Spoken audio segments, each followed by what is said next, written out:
मैं आपको एक बहुत बेसिक बात बताता हूँ। जैसे मान लीजिए आप एक अच्छे घर में रहते हैं, जिस घर की एक्चुअल कीमत समझ लीजिए लाख रुपए है जी, लाख रुपए गज ठीक। समझ लीजिए, और आपके पास 200 गज का प्लॉट है, ठीक है। तो वो कीमत 2 करोड़ रुपए हो गई जी, लेकिन समय बुरा चल रहा है, सामने की सड़क खुदी हुई है, इधर उधर से कुछ फैक्ट्रियां हैं जो आपको धुआं भेजती हुई देखती हैं जी, वहाँ पे अब कोई आदमी आपको आके कहता है कि जी भाई मेरे हिसाब से तो मैं आपको 60,000 रुपये दे सकता दे सकते हैं। हूँ। तो जो 60,000 रुपये है वो आज का रेट है बैंक जी। का, लेकिन जो एक्चुअल वैल्यू है वो है लाख रुपए। लाख रुपए। बुक वैल्यू के नीचे कई सारे पब्लिक सेक्टर बैंक इसलिए चल रहे हैं क्योंकि पिछले 8-7 साल में आपने वहाँ पर एनपीएस की परेशानी आते हुए देखी। ओके। आपने नए नए क्या कहते हैं इंडस्ट्रीज को देखा जो लोन नहीं चुका रहे थे। आपने एक्सपेंशन बंद होते हुए देखा, लोगों को ब्याज ना देने से जो अंदर का गंद था बैलेंस शीट का वो उभरते हुए देखा। तो उससे बहुत सारे पब्लिक सेक्टर बैंक्स अपने वैल्यू के नीचे चले गए। ओके। और अब पिछले 3-4 साल में आप खुद ही देख रहे हैं कि इंडियन बैंकिंग एक्ट के तहत एनएलसीटी से, एनसीएलटी से, आईबीए से बहुत सारे नॉन परफॉर्मिंग एसेट्स का आपने सफाया होते हुए देखा है। और उससे बैलेंस शीट्स आपको हल्की, चुस्त दुरुस्त और हरे निशान में आती हुई दिखी हैं। और बहुत सारे बैंक्स अब डबल डिजिट ग्रोथ रिपोर्ट करने की चेष्टा कर रहे हैं क्योंकि इकोनॉमिक अपटर्न आ रहा है। जी। अगर आपको 2000 करोड़ का लोन चाहिए तो आपको पब्लिक सेक्टर बैंक ही दे सकते हैं। ओके। तो यहाँ पर बहुत सारे बैंक है, मतलब ऑलमोस्ट सारे, अगर एसबीआई और इस तरह के बैंकों को छोड़ दें तो सब में एक नेगेटिव निशान लगा है। मतलब ये सबके सब अपनी बुक वैल्यू से काफी नीचे हैं और इतनी गुंजाइश इनमें अभी भी बाकी है। ये माना जाता है कि अगर आपका बैंक फुली वैल्यूड है तो आपकी बुक का जो प्राइस है वो आपके करंट मार्केट प्राइस के बराबर होना चाहिए। ओके। तो ये एक यूं समझिए तराजू है।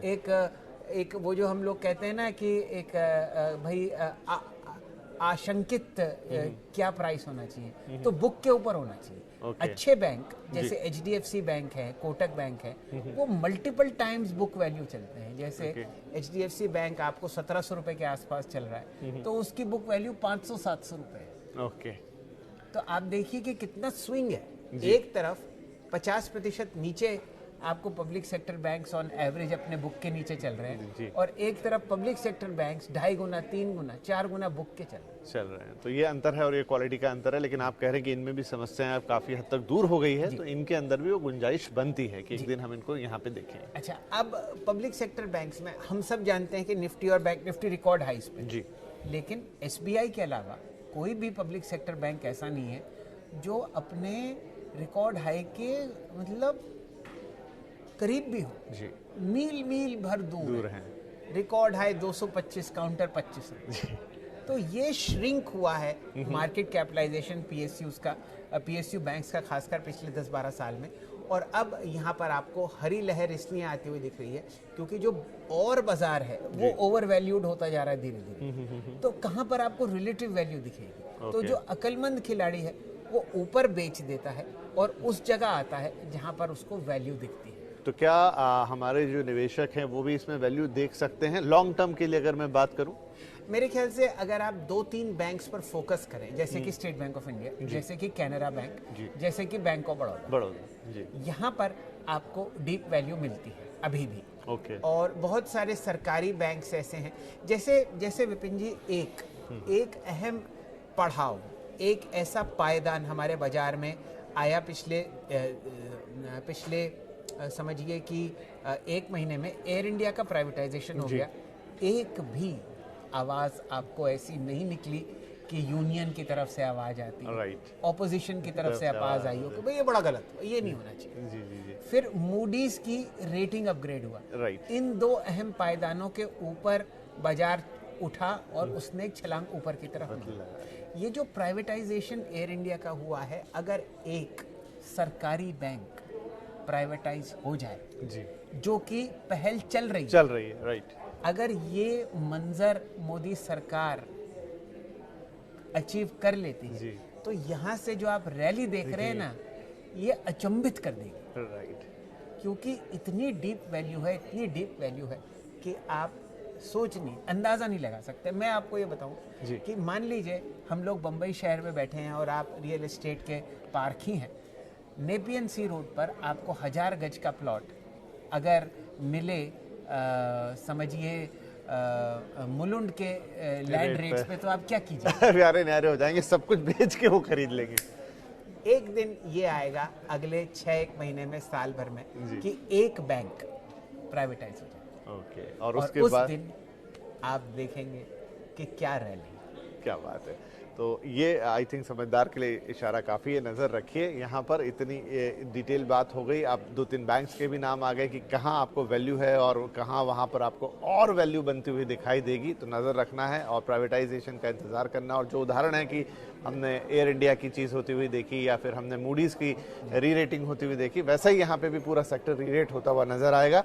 और ये बस नज़र का कमाल है कि आप धैर्य बना के उसमें रखें। और एक बात मैं और विपिन जी कहना चाहता हूँ, भारतीय अर्थव्यवस्था में एसबीआई की एक अहमियत है, एक पैंठ है जो कि ये कहती है कि हमारा जो विशालकाय अर्थव्यवस्था है, जिसको $5 ट्रिलियन आंका जाता है कुछ सालों में, या अभी भी $3 ट्रिलियन के पास है।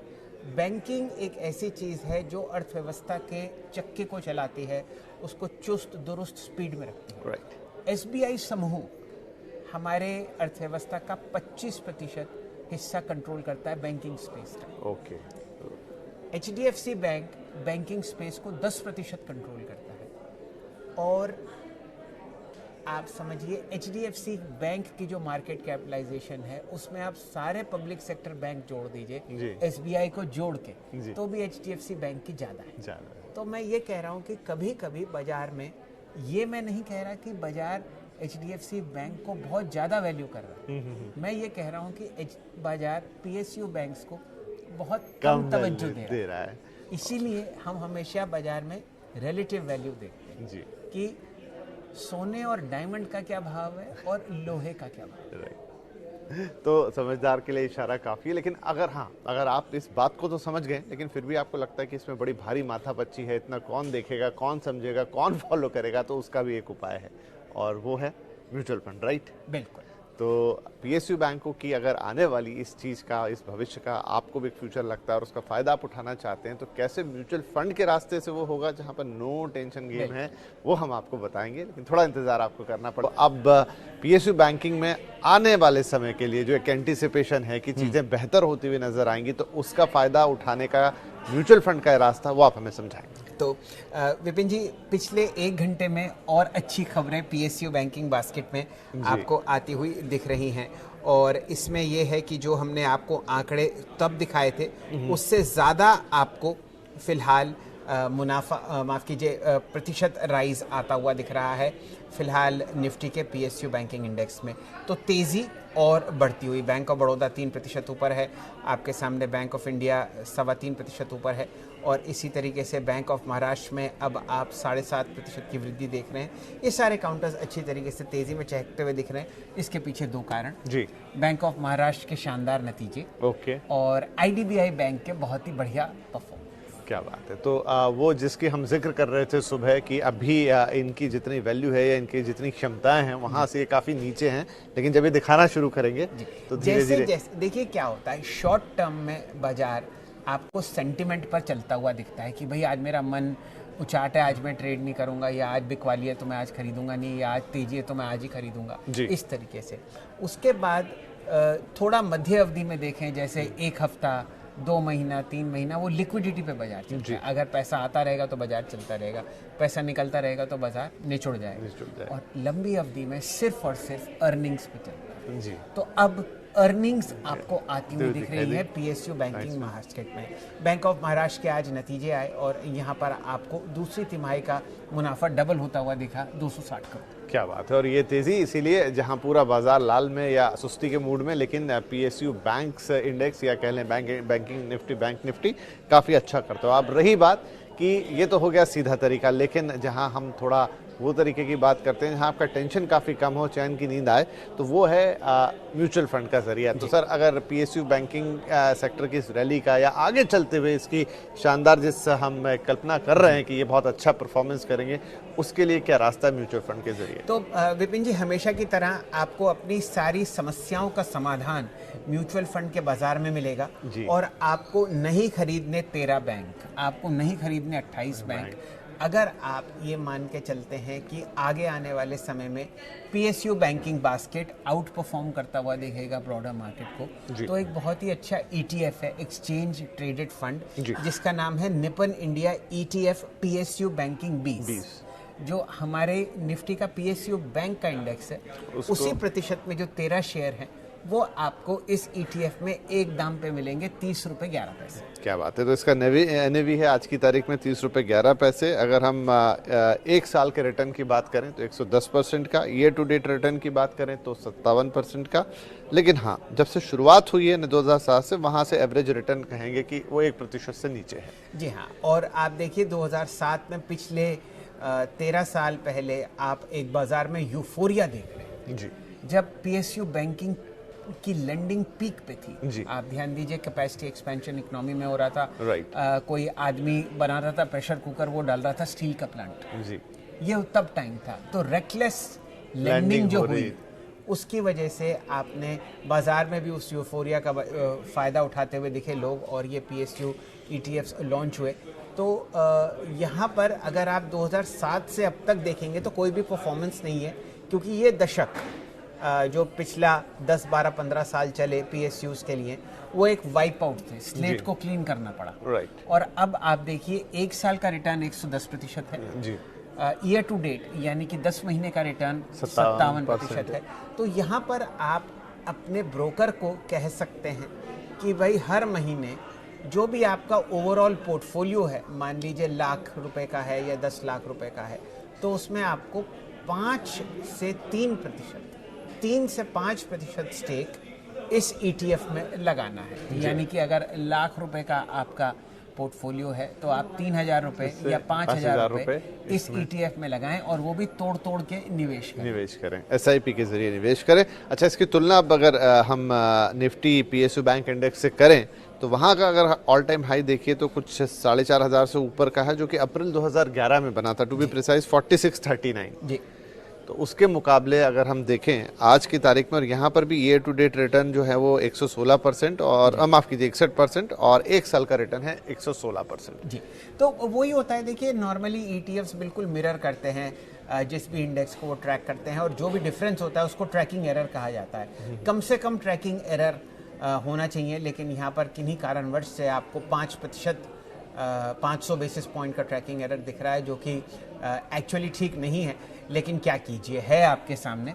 लेकिन अगर आप अपनी ज़िंदगी से सरदर्दी मिटाना चाहते हैं, इंडिविजुअल स्टॉक्स को ट्रैक नहीं करना चाहते, तो आपको बस और मोर इम्पॉर्टेंटली आप इस बात पर विश्वास रखते हैं कि probability wise PSU banking basket अगले 2-1 साल में आउट परफॉर्म करती हुई दिखेगी ब्रॉडर मार्केट्स को जी। अच्छा, आउट परफॉर्मेंस नीचे की तरफ भी होता है, यानी कि निफ्टी गिरे 10% ओके, और पीएसयू बैंकिंग बास्केट गिरे 4%, तो वो भी आउट परफॉर्म हुआ। तो हाँ, मतलब आप बेहतर स्थिति में रहेंगे। अब वो किस तरफ से रहते हैं उसकी बात अलग है, लेकिन इसने जैसे अपना हाई जो बनाया वो 2011 में बनाया, तो आज ऑलमोस्ट 10 साल बीत चुके हैं उस चीज को।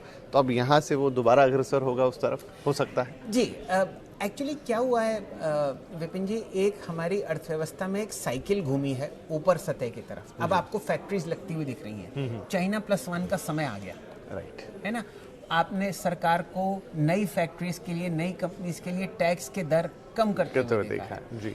इसी दौरान पीएसयू बैंकिंग स्पेस में सारे एनपीए, आपको सारे तो नहीं लेकिन कुछ एनपीए हटते हुए दिखे हैं। सरकार एक बैड बैंक बना रही है, राइट है ना। तो और सबसे बड़ी बात, जो 28 बैंक थे वो कंसोलिडेट होके 12 हो गए, 12 हो चुके हैं, और 12 के भी 8 रह जाएंगे जी। और एक दिन आएगा विपिन जी, जब आप और मैं ऐसे यहाँ पर चर्चा कर रहे होंगे, उस दिन निफ्टी का पीएसयू बैंकिंग इंडेक्स 20% बढ़ा होगा, और वो दिन होगा जब एक सरकारी बैंक प्राइवेटाइज होता हुआ नजर आएगा। आज तक कोई बैंक प्राइवेटाइज नहीं हुआ, कई कंपनी सरकारी जो है प्राइवेटाइज हुई हैं, लेकिन बैंक प्राइवेटाइज नहीं नहीं हुआ।